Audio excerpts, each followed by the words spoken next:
malusog na araw mga Mimaropans! Muli kaming nagbabalik upang sumasa himpapawid upang magbigay ng mga napapanahong balitang pangkalusugan sa ating mga Mimaropans. Welcome pong muli sa ating DOH Mimaropa Hour, bida sa kwentuhang pangkalusugan. Ang programa pong ito ng DOH CHD Mimaropa ay inyong maririnig tuwing Tuesday o Thursday, linggo-linggo. Tara na't pag-usapan natin ang ating kalusugan at iba't ibang serbisyo na maaari niyong makuha sa ating mga primary healthcare facilities. Ano pang hinihintay, Mimaropans? Tara, konsul tayo.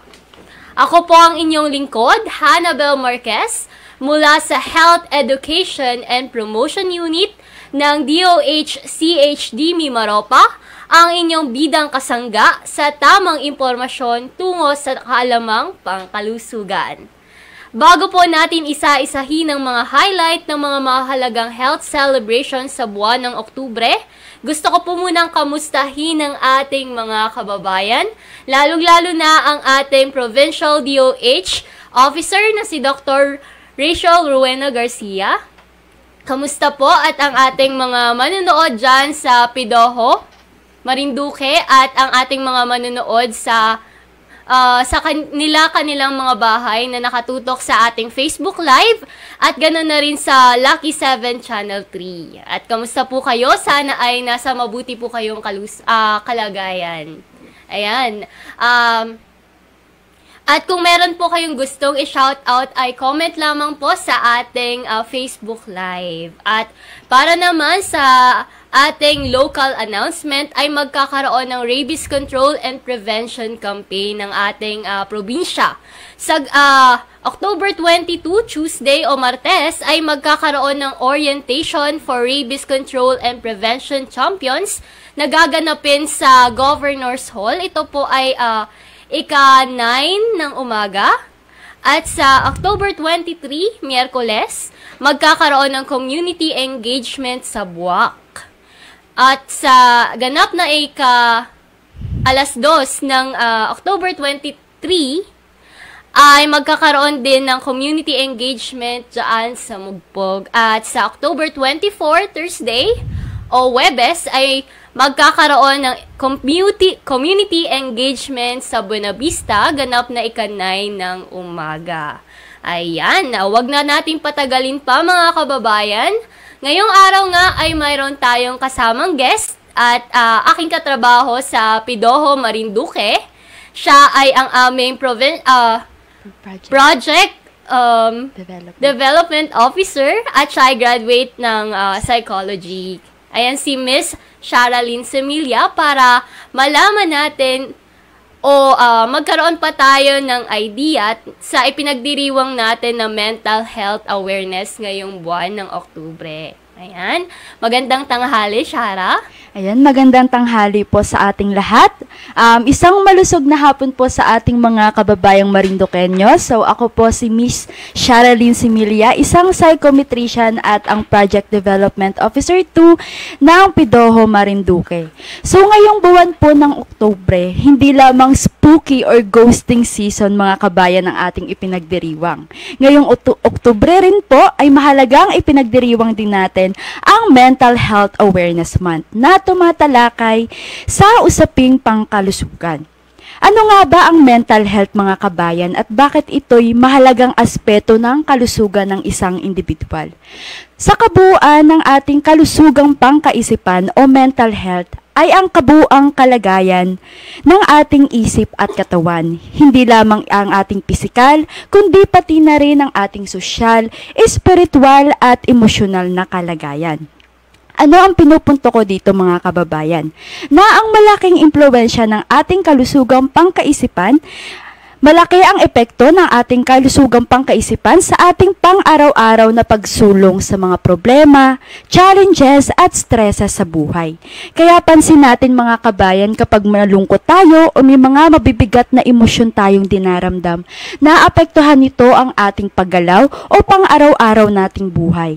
Minsan mas gusto na lamang natin matulog o humiga buong araw sa ating mga higaan. Hindi tayo nagiging produktibo, ika nga. Kaya't mga kabayan, mahalaga na binibigyan natin ng alaga o care ang ating mental health. Kung nabibigyan nga natin ng care at concern ng ating mga jowa, ang ating mga kaibigan, sana binibigyan din natin ng ating mga sarili ng care at pangunawa. So sa pagdiriwang ng Mental Health Awareness Month, ngayong Oktubre, piliin muna natin ang ating mga sarili. Huwag magbulag-bulagan kapag nahihirapan, huwag magpakamartir kapag nasasaktan ka na. Pangalagaan mo ang iyong sarili. Sabi nga ng kanta ni Angelica Ken, ako naman muna. So, ayan. So, ano nga ba ang mga pwede nating gawin or mga self-care tips na pwede kong ibahagi sa inyo upang pangalagaan ang ating kalusugang pangkaisipan? So, unang-una na dyan, mga kabayan, ay you have to talk to someone. Hayaan mo ang sarili mo na ipahayag ang iyong mga dinaramdam sa isang mapapagkatiwalaang kaibigan. Tandaan mo na ang talk therapy ay isa sa mga epektibong paraan upang iproseso ang iyong mga dinaramdam. Pangalawa ay ang deep breathing exercise. Isang halimbawa nito, mga kabayan, ay ang smell the flowers and blow the candles natin na technique. So, paano nga ba ito ginagawa? So, inaalay natin ang pag-inhale sa pag-amoy ng isang bulaklak at ang pag-exhale sa pag-blow ng isang kandila. So, pwede natin itong gawing paraan kapag nakakaramdam tayo ng mabigat na emosyon. Pangatlo ay ang butterfly hug technique. So, ito ay naitampok sa isang K-drama noon na kung saan kapag tayo ay nakakaramdam na mabibigat na emosyon o problema, pwede nating i-apply ang butterfly hug technique sa ating sarili. So, paano nga ba ginagawa ito? Ito ay kailangan mo lang, you have to cross your arms and then you just have to tap or gently tap ang iyong mga balikat para ikaw ay masut or ma-relax ang iyong utak. Pang-apat ay ang indulging in. Ano nga ba ang indulging in? Ito ay ang simpleng pagnood ng mga series, mga movies, o simpleng paglaro ng mga favorite games natin katulad ng ML, Call of Duty Mobile. Ito ay yung simpleng paglalaro kasama natin ng ating mga tropa o di kaya ang simpleng pagkain ng ating mga paboritong pagkain. Panglima ay ang nature focus. Since ang Marinduque nga po, mga kabayan, ay isang napakagandang probinsya, marami tayo dito magagandang tanawin at alam natin na ang nature ay isa sa pinaka-therapeutic na paraan para masut ang ating utak at ma-relax ang ating mga katawan. At ang fidget tools. Ano nga ba ang mga fidget tools, mga kababayan? So ito ay yung mga simpleng mga pop-it na mga laruan na akala natin ay mga laruan lamang ng bata. Ngunit ito ay nakakatulong upang ma-relax o masut ang ating utak. So ito ay katulad ng slime, mga decompression ball. So ito ay nakakatulong sa atin kapag tayo ay nakakaramdam ng mabibigat na emosyon. Ano pa ba ang mga pwede natin gawin? A mindful scent. So, ano nga po ba ang mindful scent? Ito naman ay yung mga simpleng humidifier sa bahay, mga kababayan. Mga aroma or mga simpleng mababangong humidifier na pwede nating ilagay sa ating mga kwarto. Ito po ay nakakatulong upang mabawasan natin ang ating pag-iisip or mga stresses na nararamdaman natin sa buhay. Kasama na rin po dito ay ang mga scented candles, na pwede po nating mabili sa ating mga local market. And then, panghuli, mga kababayan, na tip or self-care tips na ibabahagi ko sa inyo ay ang journaling o ang pagsusulat ng iyong mga emosyon sa isang diary. So, mahalaga po ito upang maproseso natin ng maayos ang ating mga emosyon kung hindi po natin kaya makipag-usap sa isang kaibigan.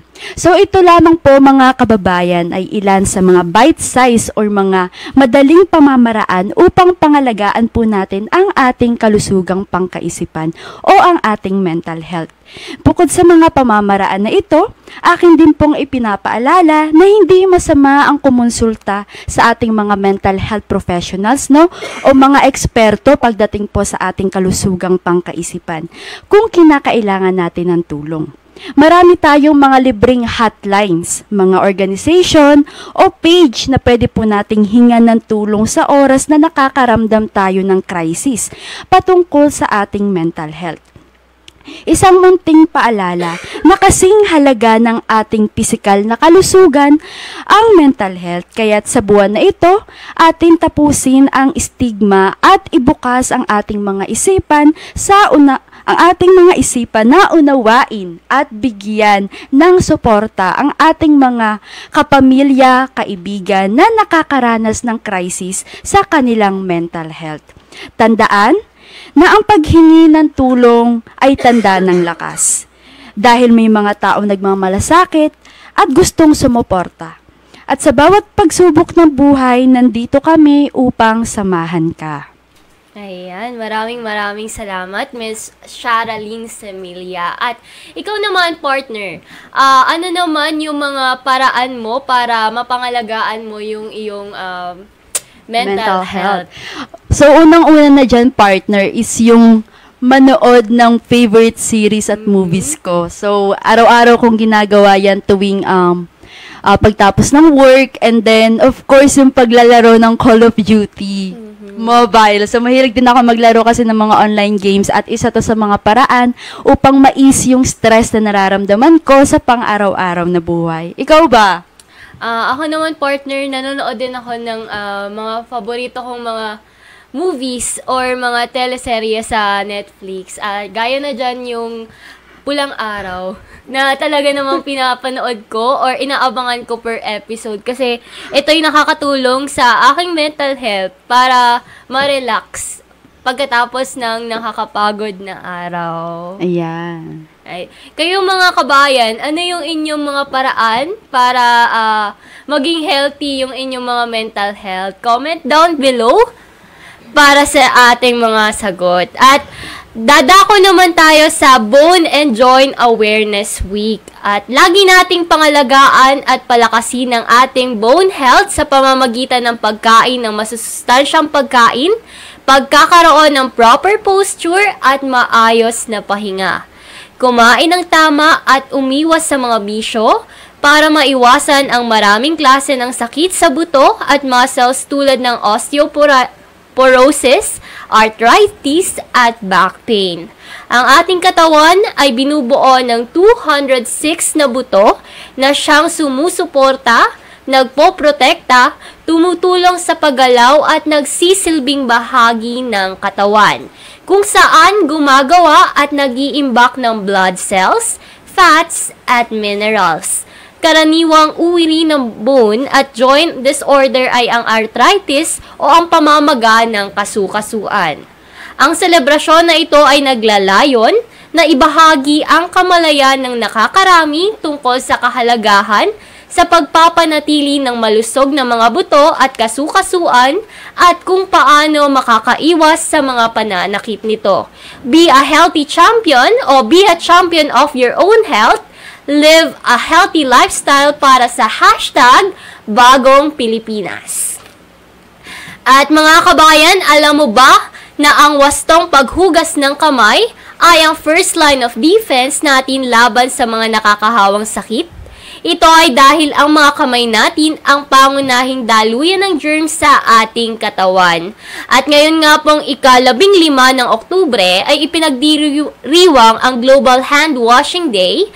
Kaya naman ang higit pang alamin why our clean hands are still important. Bakit nga ba importante pa rin ang maghugas ng kamay? Tutulong ang paghuhugas ng mga kamay para maiwasan ang mga impeksyon dahil hindi namamalayan na ang mga dumi mula sa maruruming kamay ay maaaring pumasok sa katawan sa pamamagitan ng ating mga mata, bibig at ilong na maaaring maging sanhi ng mga sakit. Ang dumi sa ating mga kamay ay maaaring mapunta sa ating mga pagkain at inumin. Mabilis na kumakalat ang mga dumi sa pagkain at inumin na maaaring maging dahilan para magkasakit. Mabilis ring kumalat ang mga bakterya mula sa ating mga kamay sa mga bagay na ating nahahawakan na maaaring may mga mikrobyo na hindi nakikita ng ating mga mata. Nakatutulong na maiwasan ang mga sakit gaya ng diarrhea, respiratory infections, at iba pang mga sakit sa pamamagitan ng paghugas ng kamay. Malaking bagay na maituro sa ating tahanan at komunidad ang tamang paghuhugas ng mga kamay. Napapababa ang tsansang magkaroon ng sakit na diarrhea sa 23 hanggang 40%, napapababa ang tsansang magkaroon ng diarrheal illness ang mga taong may mahinang immune system sa 58%. At napapababa ang tsansa ng pagkakaroon ng respiratory illness gaya ng sipon sa 16% hanggang 21%.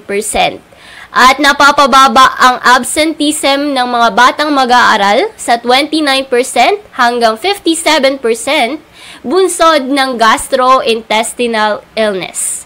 At ngayong Global Hand Washing Day, palagi tayong mag-wash o'clock. Importanteng maghugas ng kamay pagka-uwi galing sa labas tulad ng palengke, pampublikong sasakyan, eskwelahan o trabaho. Ugaliin ring mag-wash o'clock bago at pagkatapos magluto o maghanda ng mga pagkain para hindi makapasok ang mga mikrobyong nagdadala ng sakit at iba pa. Bago kumain, siguraduhin rin na ikaw ay may malinis na mga kamay. Huwag kalimutang hugasan rin ang inyong mga kamay pagkatapos hawakan ng ating mga pets. Kung ikaw naman ay gumamit ng kubeta, mag-wash o'clock din upang makaiwas sa germs at sakit sa loob ng 20 seconds. Basain ng mga kamay gamit ang malinis na tubig. Maglagay ng sapat na sabon sa buong kamay. Sabunin ng sapat na sabon ang buong kamay, pati gitna ng mga daliri at likod ng kamay. Banlawan ng mga kamay gamit ang malinis na tubig. Punasan ang mga kamay gamit ng malinis na tuwalya o tissue. Para kumpleto ang proteksyon, laging gumamit ng tubig at sabon tuwing naghuhugas ng kamay. Para iwas sakit, mag-wash o'clock lagi, sama-samang ikaw ay malilinis na kamay. Be clean, live sustainably para sa bagong Pilipinas. At para po sa ating pagbabalik ay ating pag-uusapan ang Breast Cancer Awareness Month. Diyan po muna kayo mga kababayan at magbabalik ang ating programa. 7 healthy habits para sa healthy Pilipinas. Galaw-galaw baka ma-stroke. Like, bike, jog, jump, rope. I'm so kumain ng sapat, dapat balance. Kahit pinggang Pinoy, malami. There you have it. Isa sa 7 healthy habits. Sundin! Do it na yan. Kalusugan ay unahin at mamanahin ng mamamayan. Ay healthy Pilipinas. Malakas sa magandang bukas. Ang bawat Pilipino sa mundo. Sa ulado ang pitong ito. Sa healthy habits, go na go. Sa healthy Pilipinas. 7 healthy habits para sa healthy Pilipinas. Sa mundong ginagalawan, pagandaan ng big one. Kamay, sa sakit, sa isip sa gawa. Leave nothing but footprints. Kalusugan ay unahin at mamanahin ng mamamayan. Ay healthy Pilipinas, malakas sa magandang bukas. Ang bawat Pilipino sa mundo, sa ulado ang pitong ito. Sa healthy habits, go na go. Sa healthy Pilipinas.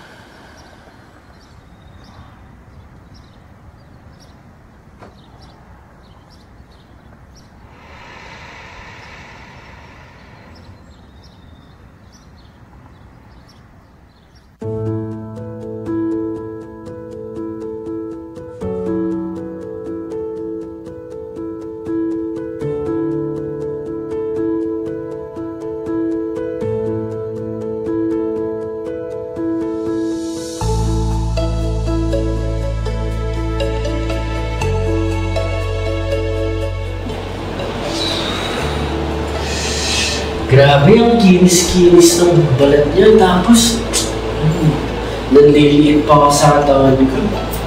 Tapos parang di na rin uso itong mga ganitong gamitan eh. Sana tulad mo lang din naman niya. Uy, normal lang na mag-alala tungkol sa itsura ng iyong katawan. Pero kapag sumobra din ito, baka hindi ka na maging masaya. Isang parte lang ito ng iyong pagkatao at hindi ito ang iyong kabuuan. Mas importante pa rin dapat ang iyong kalusugan at ang mga pansarili mong kakayanan. Hindi dapat hadlangan ng iyong pag-aalala ang mga gusto mong ma-achieve sa buhay. Tandaan na ang iyong katawan ay hindi sukatan ng iyong kahalagahan, okay? Mahalin natin ang ating sarili. Care for yourself, care for others. Ingat! Do you know that stress affects both your physical and mental health? Some symptoms of stress are indigestion, shallow breathing, and body pains. Stress can also make you feel more moody and aggressive. Managing your stress helps you feel better and function well. Here are some small steps that you can do to lessen your stress. Break down your tasks into small parts. Take a short walk outside. Turn off or limit phone notifications. Have a good and healthy meal. Take a power nap. Listen to relaxing music. Ask for help with your chores. And celebrate small wins. Always remember, take care of yourself. Don't let stress affect your health. If you're feeling stressed for more than 2 weeks, seek professional help. For more information about mental health services and self-care tips, visit the I Choose website and download the mental health booklet.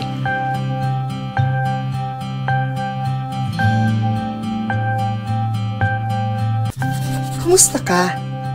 Ano ang nararamdaman mo ngayon?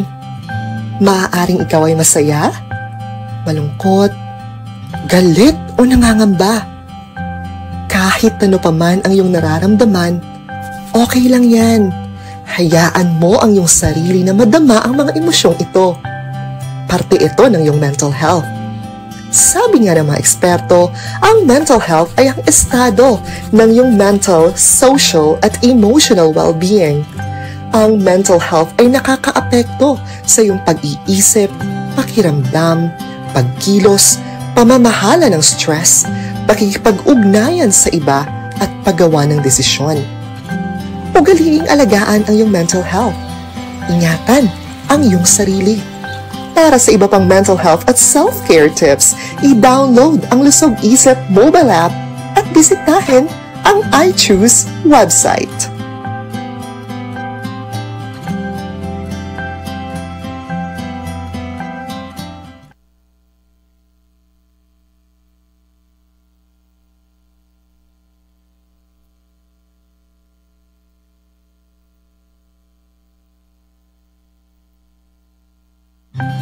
Mental health ay nasa loob ng isang continuum. Pwede kang magpabalik-balik dito depende sa sitwasyon. Sa green zone, ikaw ay nasa pinaka o mas maayos na estado ng pag-iisip kung saan mas naaabot mo ang iyong buong potensyal. Nagpapakita ito ng pagiging malusog. Kung nasa yellow zone naman, subalit aktibo, ikaw ay nakakaranas ng bahagyang paghihirap o pinipiling manatiling na sa iyong comfort zone. Dito, pwede kang matukso na uminom ng alak, manigarilyo o gumamit ng droga para makayanan ang hirap na pinagdaraanan. Kapag umabot ka naman sa red zone, ibig sabihin nito ay pwede kang magkaroon ng malalang sintomas ng mental health condition kung saan may badyang panganib na sakta ng sarili tulad ng paglalaslas bilang coping strategy. Nakakalungkot man ngunit nauuwi ito minsan sa pagpapakamatay. O kumusta? Nasa ang zone ka kaya sa ngayon?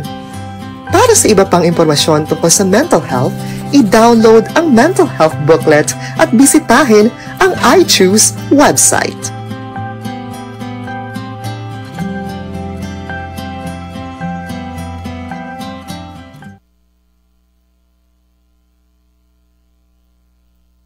Healthy habits para sa healthy Pilipinas. Galaw-galaw baka ma-stroke, like, bike, jog, jump, rope. I'm so kumain ng sapat, dapat balance, kahit pinggang Pinoy malami. There you have it, isa sa 7 healthy habits, sundin.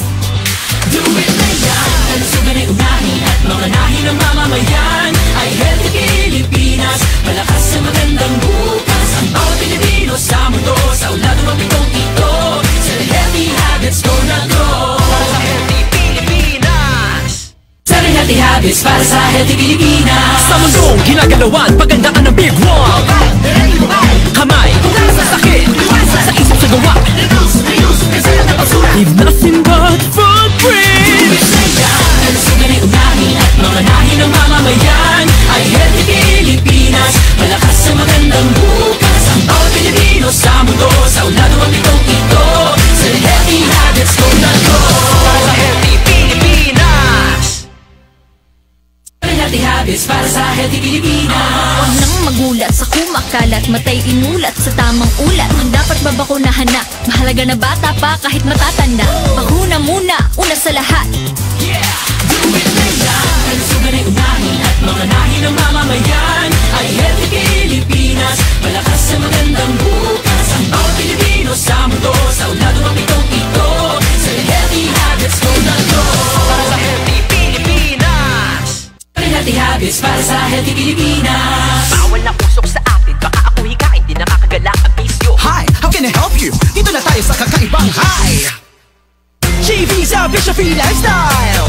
Do it na yan! Kalusugan ay unahin at mga nahin ng mamamayan ay healthy Pilipinas, malakas sa magandang bukas. Ang bawat Pilipino sa mundo, sa ulado ng pitong ito, sa healthy habits go na go. Para sa healthy Pilipinas. Healthy habits para sa healthy Pilipinas. Sabay handa ang balikat ng may karamay sa bigat. Sila'y iniingatan, ngunit sarili huwag kalimutan. Mahalaga ka. Do it na yan! Kalusugan ay unahin at mga nahin ng mamamayan ay healthy Pilipinas, malakas sa magandang bukas. Ang bawat Pilipino sa mundo, sa ulado ng pitong ito, sa healthy habits go na go. Para sa healthy Pilipinas.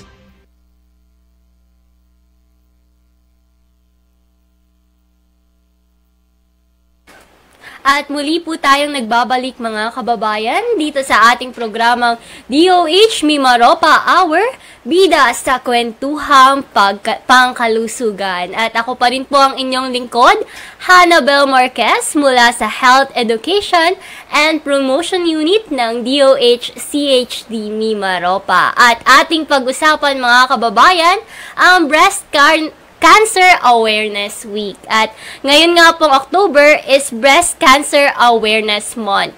Kaisa ang kagawaran ng kalusugan sa advokasya upang palawakin ang kaalaman ng mga mamamayan sa sakit na breast cancer.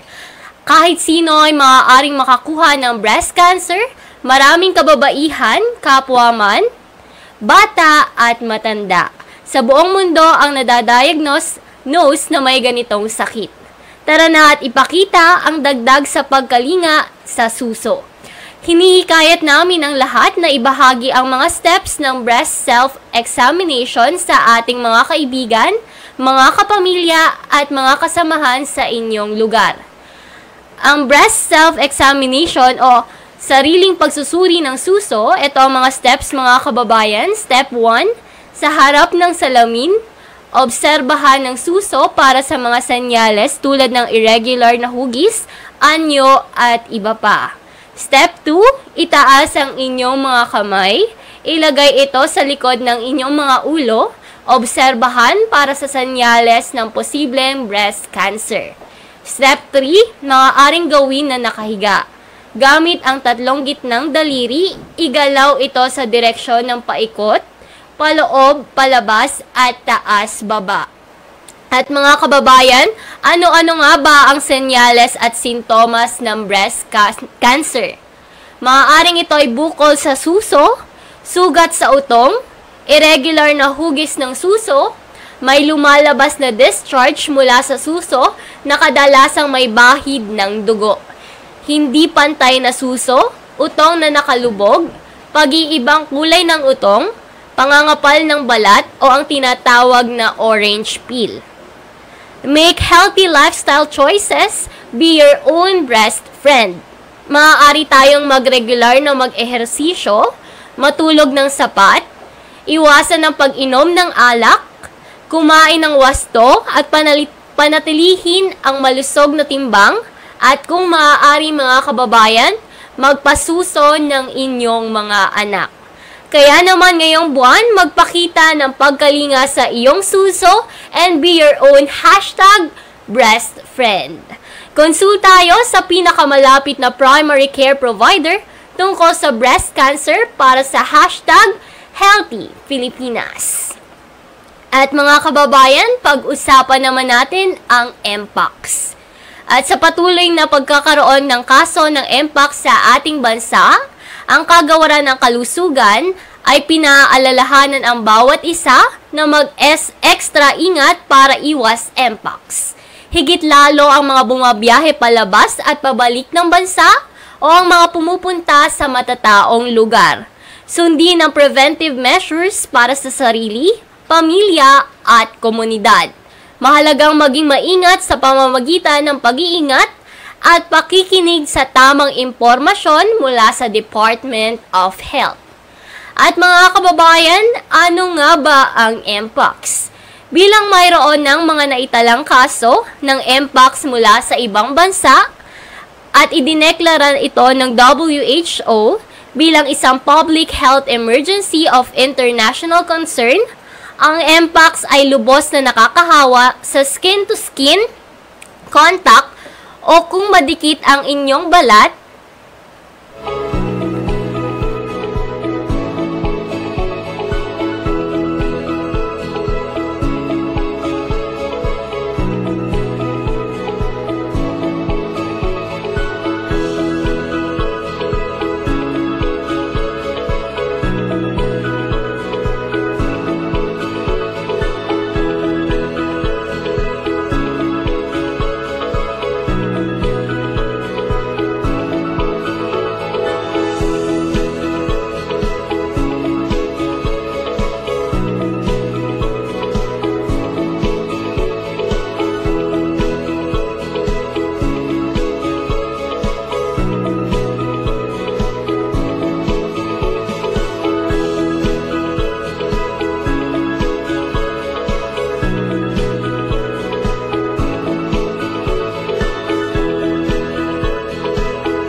at mga kababayan, kitang-kita nga sa ating screen ang mga kung paano natin maiiwasan ang Mpox. At dumako tayo sa kung ano ang Mpox. At ang Mpox nga ay lubos na nakakahawa sa skin-to-skin contact o kung madikit ang inyong balat sa balat ng may sakit na ito.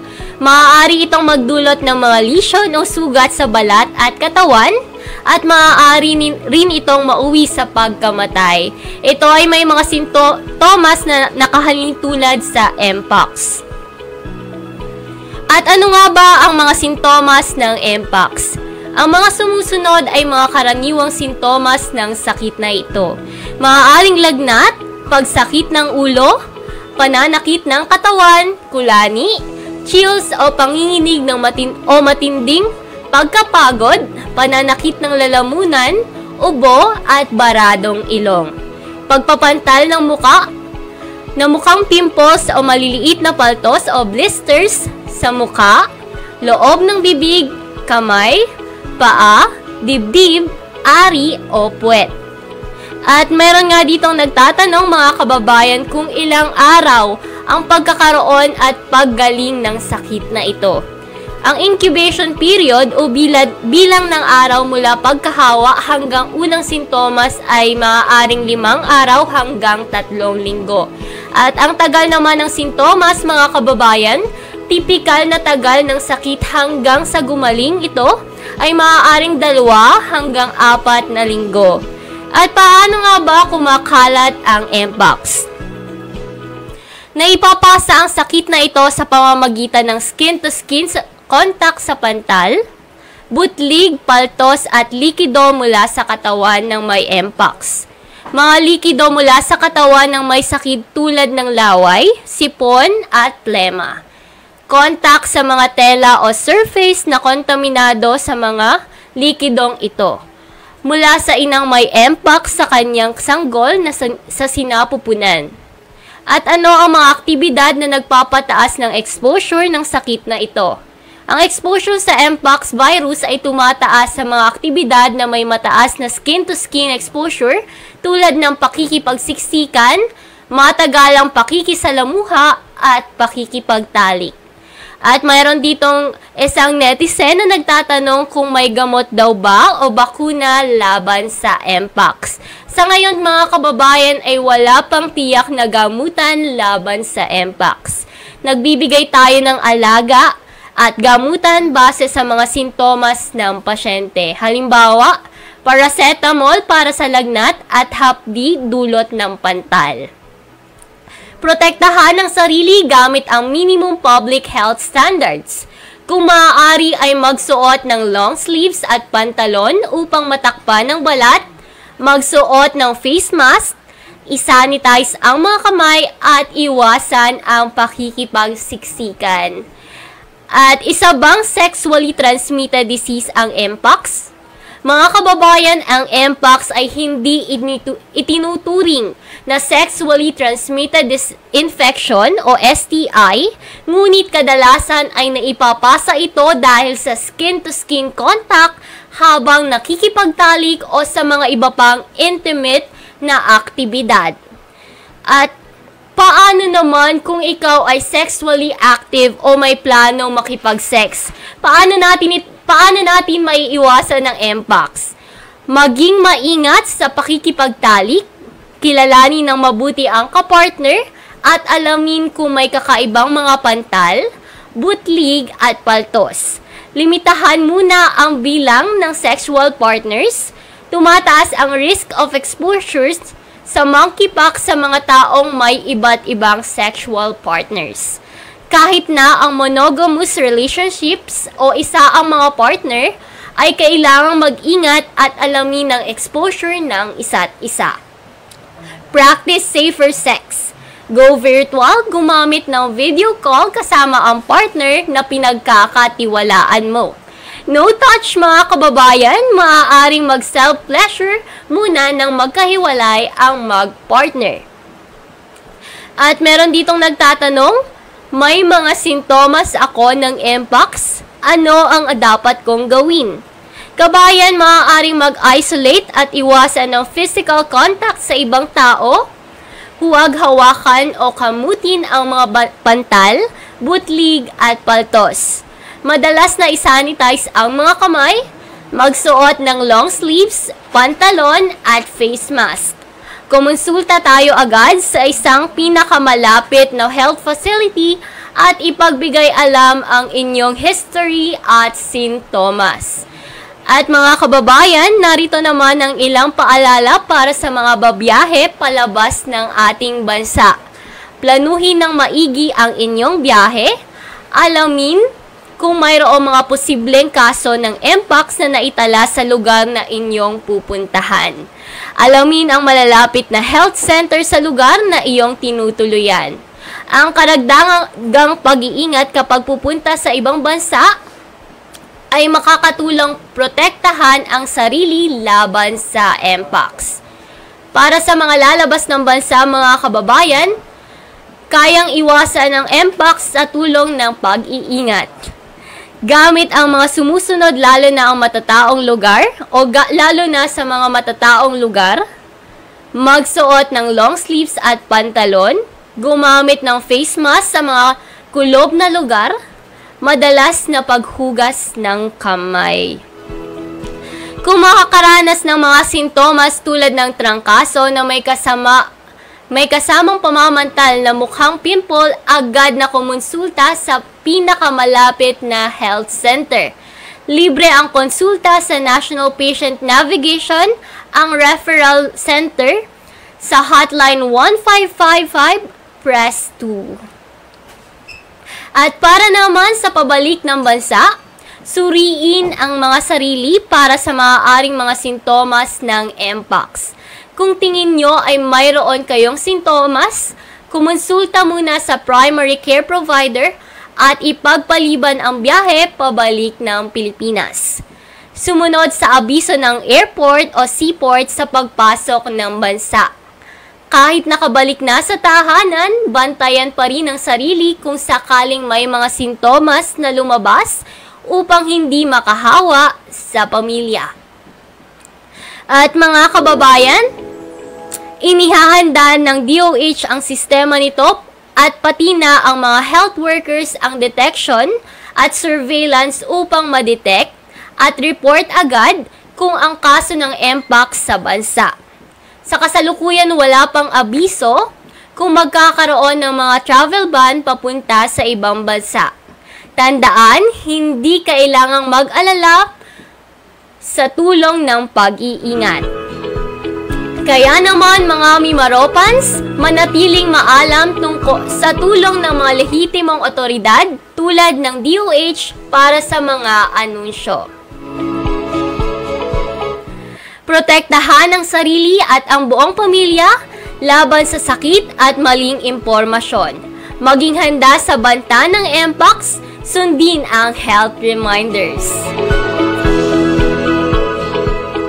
At mga kababayan, dumako naman tayo sa school-based immunization. Libreng bakuna, iwas pag-alala. Tara na sa bakuna eskwela, magpabakuna laban sa HPV, measles, rubella, tetanus at diphtheria.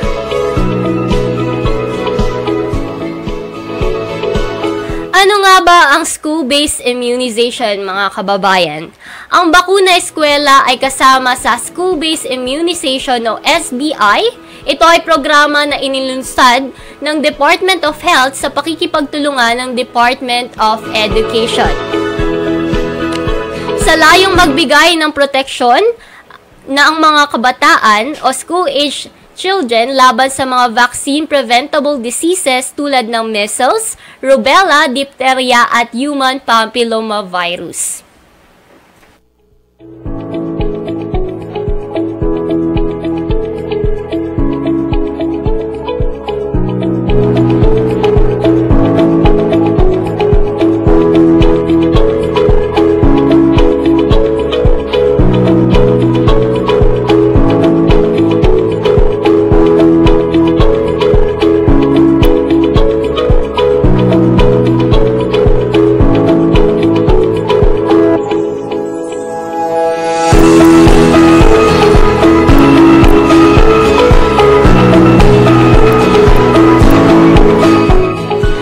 At kailan nga ba magkakaroon ng bakuna eskwela?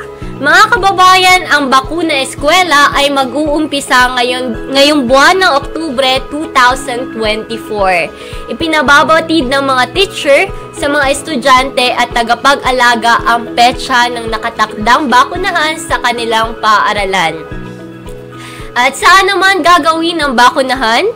Ang bakuna eskwela ay gaganapin sa mga pampublikong paaralan sa buong Pilipinas.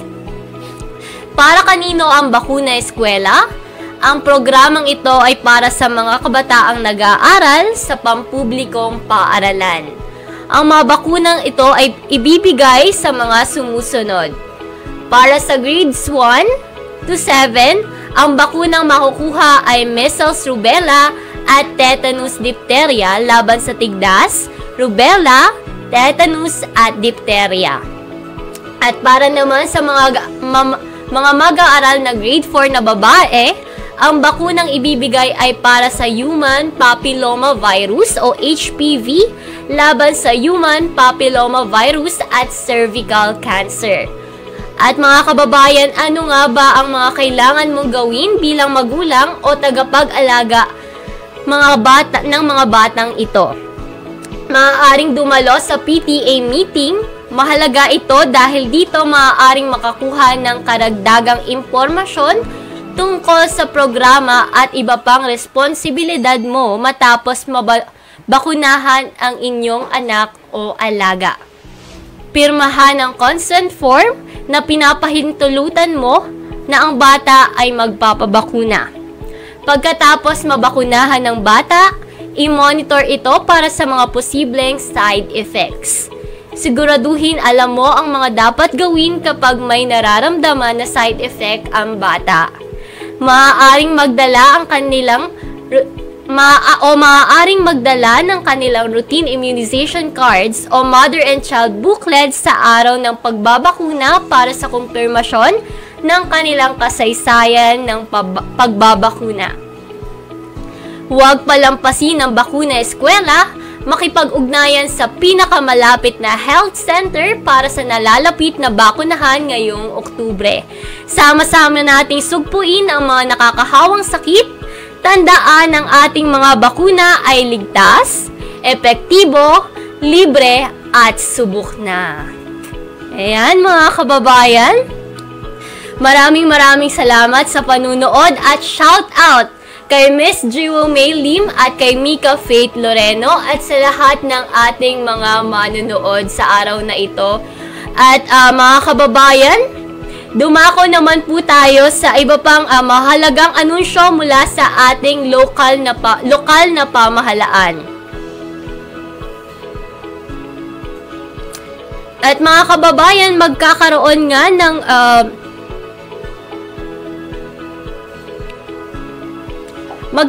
ng Rabies Community Engagement Activity o Rabies Control and Prevention Campaign sa October 22, nagaganapin sa Governor's Hall. Ito ay Orientation for Rabies Control and Prevention Campaign. At sa October 23 naman, ay magkakaroon ng community engagement sa Buwak at community engagement sa Mugpog. At sa October 24 ay magkakaroon ng community engagement sa Buena Vista. At para sa iba pang mahalagang impormasyon at detalye tungkol sa ginagawa nating pagbabakuna, manatili lamang pong nakatutok sa inyong mga munisipyo o lokal na pamahalaan. At sa pagsasagawa ng ating mga minimum public health standards ay ginagawa mo ang inyong parte para pagsugpo sa mga nakakahawang sakit.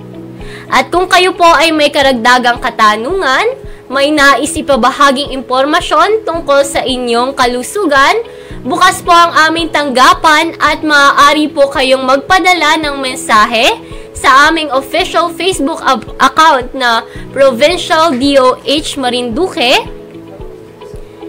At maaari po kayong magtungo sa aming opisina na matatagpuan sa Tampus Buwak, Marinduque. At munting paalala, maging ligtas at samahan ng mataimtim na panalangin na sama-sama nating malalagpasan lahat ng dagok na ating nararanasan ngayon. Muli, ito po ang inyong lingkod, Hannabel Marquez, mula sa Health Education and Promotion Unit. Mimaropans, let's make healthy behaviors the easier choice for everyone, every time, and everywhere. Dahil, investing in health now is investing to our future and investing for healthier nation kung saan bawat buhay mahalaga. At maraming salamat po sa ating nakasama ngayong araw kay Miss Sharaline Semilia. Ayan, partner, baka may gusto ka pang batiin. So, ayan, thank you so much po sa pakikinig ngayon sa amin. Naway may mga natutunan po tayo, no? At lalong-lalo na po pagdating sa mental health. And shout out ko lang po yung family ko, friends ko, at of course yung tropa ko po sa COD. So, ayun lang. Okay, so maraming salamat po mga kababayan sa pagtutok sa ating programa. At shoutout po kay Ma'am Mary Ashter Sadia at sa ating Pidoho family. Ayan, isang malusog na araw mga kababayan at hanggang sa muli. Mag-iingat po tayong lahat. 7 Healthy Habits para sa Healthy Pilipinas. Galaw-galaw baka ma-stroke, like, bike, jog, jump, rope. I'm so kumain ng sapat, dapat balance, kahit pinggang Pinoy malami. There you have it, isa sa 7 Healthy Habits, sundin.